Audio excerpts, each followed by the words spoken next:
welcome to the Scale Modelling Cafe, and welcome to a chat, something I've been wanting to do for a little while.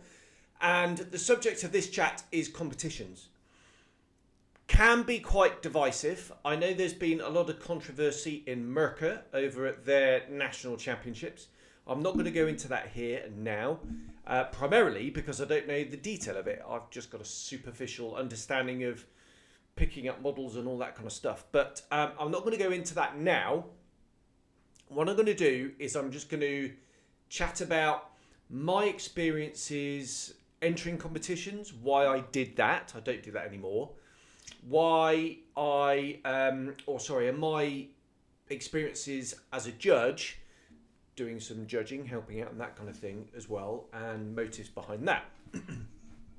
So, essentially, modelling competitions, I think, are a fun part of any modelling show. Some shows have more of an emphasis on competitions, some have less so. My experience really is of primarily in the UK. I have done one or two European shows and I've never been to Merca. I'm not really going to talk about Merca because it is completely different over there from what I can see. Like I say, I've never been to an American show and therefore I don't think I am able to comment. Other than from as a outsider, it looks like that the primary focus of any show is the competition, and it's all about the competition, and everything else is a bit of a sideshow. So I'm not, as I said, not really qualified to talk about America.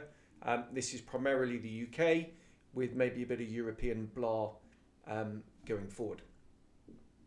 Okay, in the UK, I think it's fair to say that the UK, there's different stratas of model shows. At the top, you've got your Scale Model World at Telford. Everyone calls it Telford. Used to be the National Championships or the Nats. It's never called that really. There's one or two people who, I don't know why they still call it the Nats, because it hasn't been the Nats for a very, very long time. Maybe it's something they're trying to indicate that, you know, they've been around for a long time or something. And it gives them kudos. I have no idea. It's not called the Nats. It hasn't been called the Nats for a very long time. It's Scale Model World, but everyone just calls it Telford primarily. So that's that one. Your big national show. Then you've got your bigger, more regional shows. For example, Avon. I used to be a member of Avon. IPMS Avon, and there was a model show every year, quite a big one, and it's kind of grown, and now it's combined with a wargaming scene, and I've not been there for a long time. And then you've got your kind of smaller, more regional shows. When I say kind of a level down, I don't mean in quality or anything like that. It's just a size thing. Excuse me.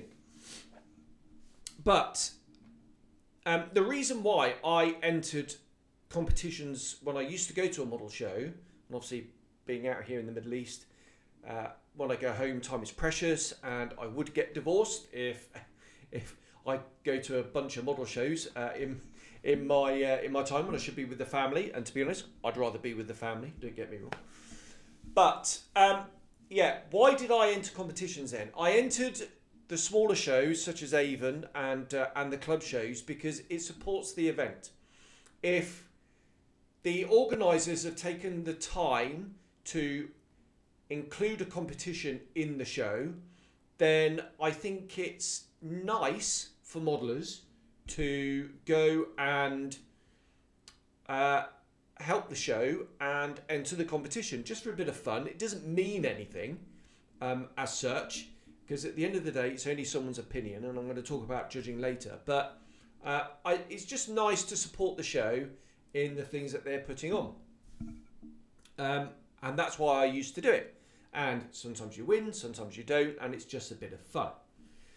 Telford is a little bit different in that it's such a massive event that the competition attracts modellers from all over Europe, really, and some exceptionally talented modelers make the sort of pilgrimage, if you like, to Telford. Sorry, I'm just going to lean over here a minute and see what's going on with the computer. There we are. Yeah, that seems to be working fine. Sorry about that. I'm trying something different. I've got the microphone here, and I thought I'd try both ways. Anyway, so sorry about that. Computer's gone to sleep. Where was I? Yes, Telford. So it does attract a elite level of model maker to that particular competition. Is it the best competition in Europe? No. Is it the best in the UK? Yes. Is it at the same level that, for example, Euro Militaire used to be? No, it isn't. And it's, I would say it's not held in the same regard as some of the big European shows, World Model Expo and shows like that, Mozon and that kind of European show. But that doesn't mean to say that the competition is not up there.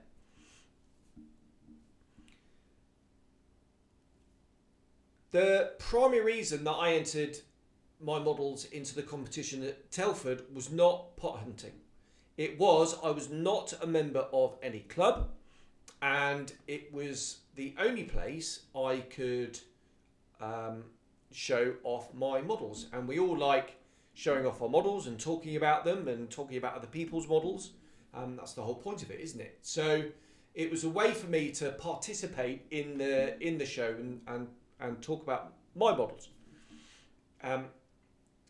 When I was a member of IPMS Avon and I used to go to Telford, I used to put some in the competition and I used to put some on the club stand.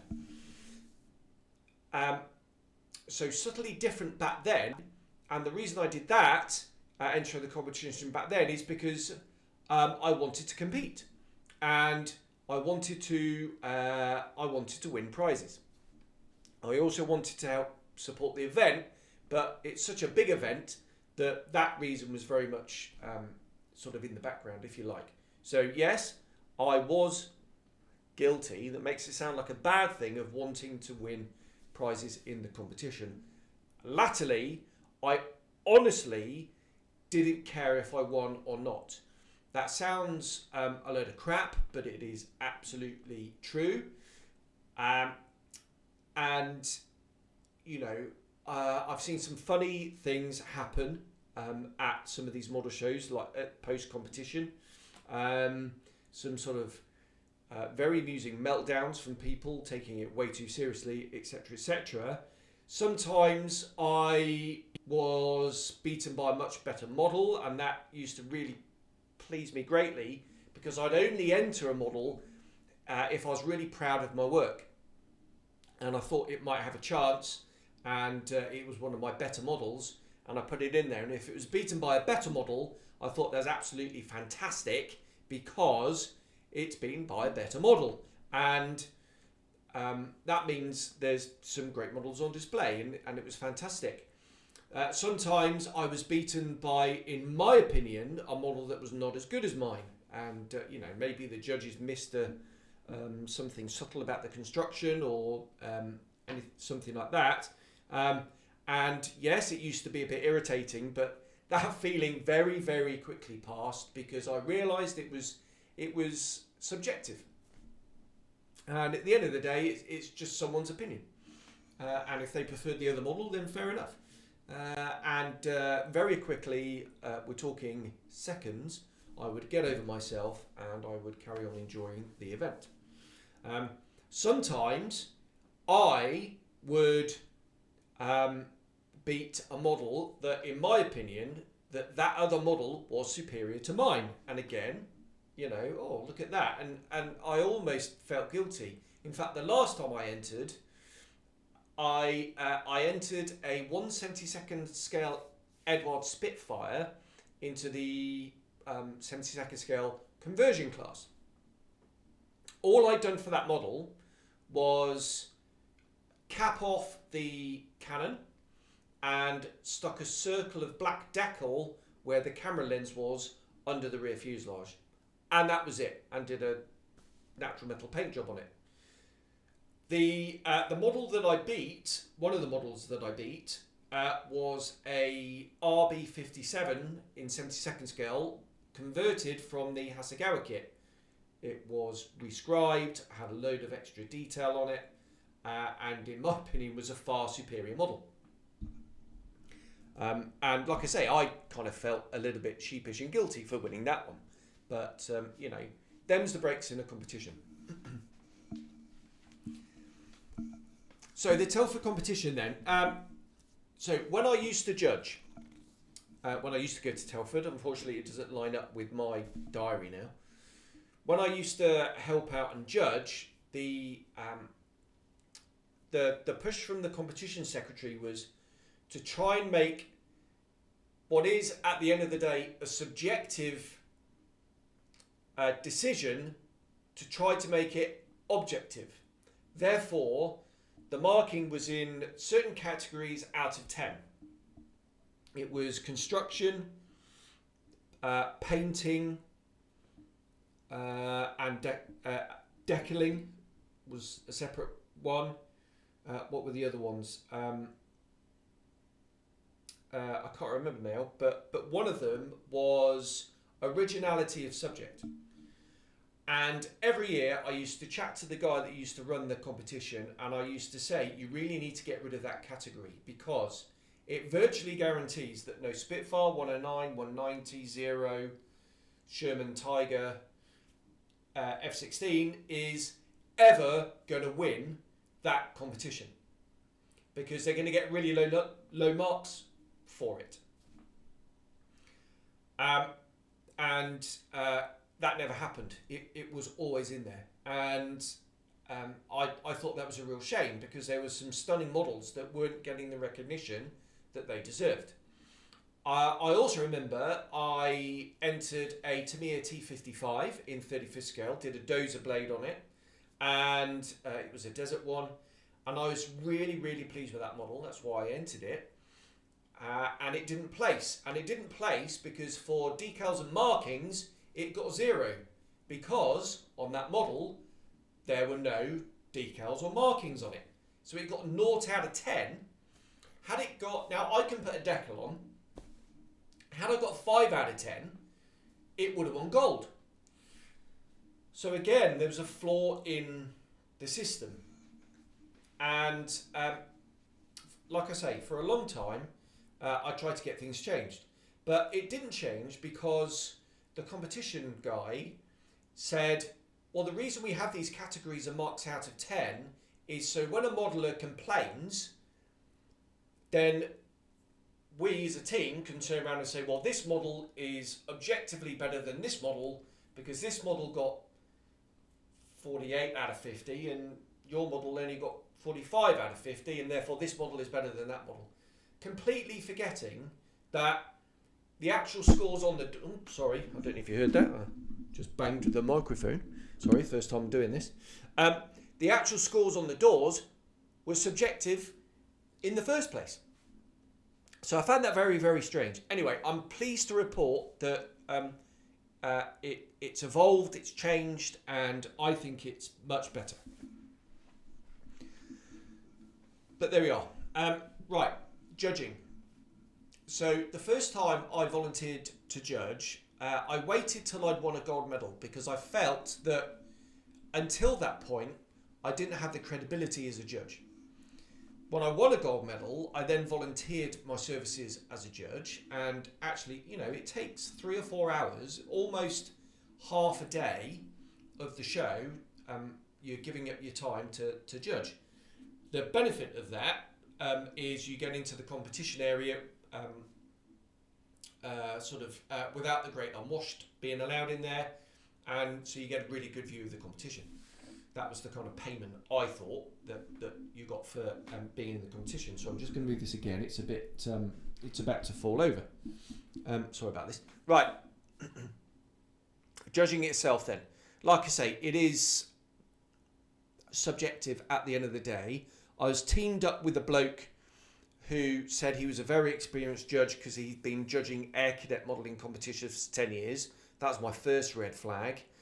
And it quickly became apparent that he really didn't know what he was talking about. The evidence for that was in the final category that we judged, which was towed artillery pieces in 135th. And what I said to him was to try and speed up the process, and it was our third category that we were judging, and it was a very big category. I said, right, pick your top 5, I'll pick my top 5. The ones that are the same, brilliant, they're in the shortlist, and then we'll discuss the other ones, and we'll whittle it down to 5, and then we'll whittle it down to our top 3, and then we'll put those in order to try and speed things up. It did mean that we were not going to mark every single model and mark it out of all those categories, but we were running out of time. In his shortlist was a World War II Soviet artillery piece. I don't really know the subject. That was very dark green, that had been dry brushed to within an inch of its life, with what looked like white. It might have been an extremely pale green, and it looked hideous. And I said, well, why have you picked this one? And he said, well, I've picked this one because dry brushing is a very advanced technique. Oh, that was a proper forehead slap moment. So I had to be very diplomatic, and I'm pleased to say it was not placed in the shortlist. Anyway, so our competition is only as good as his judges. Now, what I'm also pleased to say, I know Andy Brown very well. He's the new competition secretary for IPMS, and he's evolving things. And we have chatted at length over the years about the competition, and one of the suggestions that we both came up with was, why don't you invite every gold medal winner to be a judge for the next year, and that way you kind of weed out the guys without much credibility, and you increase the credibility of your poorer judges. And that is happening, which is fantastic. That doesn't mean to say that you have to be a gold medal winning modeler to help judge a show. It's I just use that as an example with a show like IPMS UK, the bigger shows, because their intent is to increase the credibility of the competition as a whole, and that can only be a good thing. Telford does have its detractors, and I can see why. I think that's come over from years gone by, but as I said, it's evolving, it's improving, and it may get to the level of kudos that Euromilitaire used to, and some of the European shows have now. That would be fantastic if it did, because I think a lot of the European shows and shows like Euromilitaire, it was very much a figures-based thing, and with armour and dioramas as the second most popular category, and there hasn't really been one for aeroplanes in Europe. That is changing now with World Model Expo and Mozon and these other shows, KMK and things like that. It is changing, and it is getting better for us aviation modelers. Euromilitaire. Now, I've mentioned that show a couple of times. I did go through a period a few years ago of had like an armour bent, and one of my aims was to win a medal at Euromilitaire. It wasn't a pot hunting thing. I just wanted that for me at the time was evidence that my armour modelling had improved to a good extent, and I was at a certain level. So it was a measure of how I was progressing in my armour modelling. I only went the 1 year, and I heard all the hype about this Euromilitaire thing, and I went there, and I was hugely underwhelmed. Now, Euromilitaire was on the slide by that stage. It used to be the high point in the European armour modelling calendar, and it had real kudos, and it used to attract the best modellers in Europe every year, year after year. It had its controversies. There were always accusations of nepotism. There were accusations that modellers would time a model to appear in the magazines and then online, and this is in the earlier days of online. So the model would be well known, attached to their name, and then when it was judged, certain modellers were automatically given a gold medal, and there was all that stuff going on. Like I say, I was kind of new to armour modelling. I'd heard all these rumours, and when I went, I think that was over. I certainly remember some on the message forums and what were the mail rooms or whatever they were called, message boards, those sorts of accusations being bandied about, and I think it had been stopped by the time I got there. But it was very, very underwhelming. And I came away from that show very disappointed. I did win. I won a, I think it was a commended or a highly commended or something. I can't remember now. I didn't really know the system, so I left without picking up my little pin badge, which I didn't realise I got. I only thought you got them for gold, silver, bronze. But it was a funny vibe when I went. Yeah, there were certain characters there that I felt were behaving in a very strange way. Peacocking, we call it in the military. Walking around with their nose in the air as if they were the big I am. It's a modelling competition, mate. You know, get over yourself.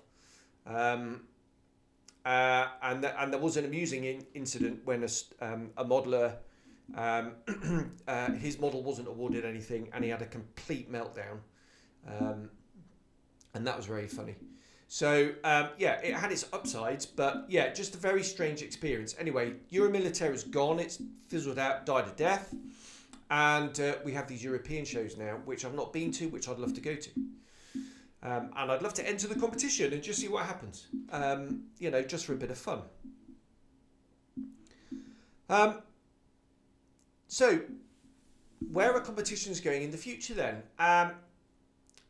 So, you know, some modelers, it's the whole reason why they do modelling. They are competitive modelers.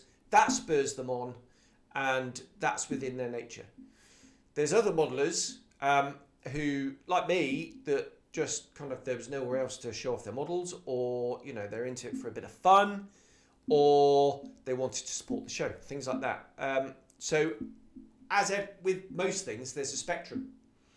And, you know, everyone lands on the spectrum, from people who take it incredibly seriously and plan their whole modelling around certain competitions, to the other side, where people who hate competitions and never want to enter. And that's fine. And we're all on that spectrum somewhere. And we can move on the spectrum. I've moved on the spectrum. I used to be a competitive modeller, not right here, that I'd plan my modelling specifically for the competition, but I would, you know, if I was getting towards the end of a project and it was going well, and I thought, oh yeah, this one could do well in a competition, it would always be in the back of my mind, and then I'd enter it in the competition. Now I don't even go to model shows through my circumstances. If I can get to Telford again, I may rejoin IPMS to join the competition, because like I say, I'm not a member of a club. But who knows? We'll see. Okay, I think I'll just finish off now with some advice from my experience to people who are thinking of entering the competition and want a bit of advice. So, competitions, certainly the ones I've entered, tend to award to models that are the least worst. I know Andy's trying to change that at Telford, but the judging criteria is such that, and we all do this, we all look at models with a critical eye, and certainly in a competition, we're trying to find flaws to mark things down. I think that's the wrong way to go, personally. But unfortunately, that's the way of the world for a lot of competitions at the moment. So for an aeroplane modeler, from that point of view, make sure your seams are impeccable. Make sure your alignment is impeccable. Make sure your painting is neat and tidy. Make sure your weathering is not too over the top and you've got that eye for realism. Make sure your canopy is masked, neatly. Make sure your canopies and the framing matches the airframe. So you've weathered all the aeroplane, you've done all your washes, your filters, your blah blah blah, and then you stick freshly painted canopies on. Things that are going to be obvious, that are going to jump out, because if a judge sees an obvious flaw, when he's first taking a look at it, in his mind, he's going to eliminate that straight away. So try to get the basics right. Stick it on a nice base. I don't necessarily mean, it's got to be a complete Martin Kovac diorama. Well, it'll be moved into the diorama class if you do that. But put it on a base, even if it's just a plain black rectangular piece of whatever, and that's what I did. I managed to get some wooden shapes cut by the guys in work. This one was back in the Navy, and they sprayed it with missile paint, black missile paint, and it's very tough, hard wearing, and I just put the model on that. So it's kind of like a frame around a picture. And a model will always stand out if it's on a nice, neat base. You can do tarmac, grass, something like that, simple. But I'd even refrain from putting figures on it and some equipment, things like that. Just very plain, but a base, and you'll be surprised. The judges subliminally will look at that, and it will stand out.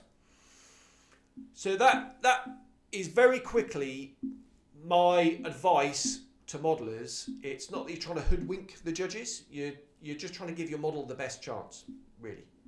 There we are. So that is my take on competitions.